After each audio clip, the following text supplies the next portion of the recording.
I got a call from Carolyn Ford, and she said, you know, we have a spot open close to you where they need a doctor. And I was like, great. Oh, God, I'm not going to be put in a backwater Mississippi or something. Where am I going? She goes, prison. I was like, and I had not any conception of prison at all. I mean, none. But to be in the same area, and I always wanted to serve an underserved population. I'm not saying it never occurred to me to be prisoners. And I ended up being placed in the prison. So one is the location that really created my whole career, because I had to do 4 years. And the prison, wow, that was a unique ride. With UNR, my professors, I had Stephen Hall,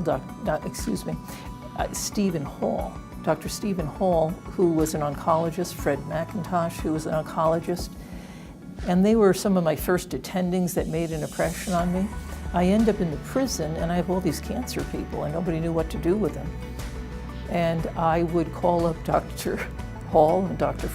McIntosh and say, oh, I got this and I got that. They go, oh, Karen, you know, you've seen us do this, just do it in the prison. I'm like, oh, really?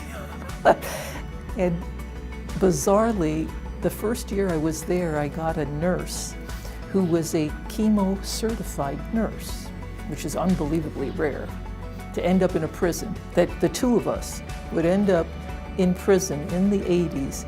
She's chemo-certified.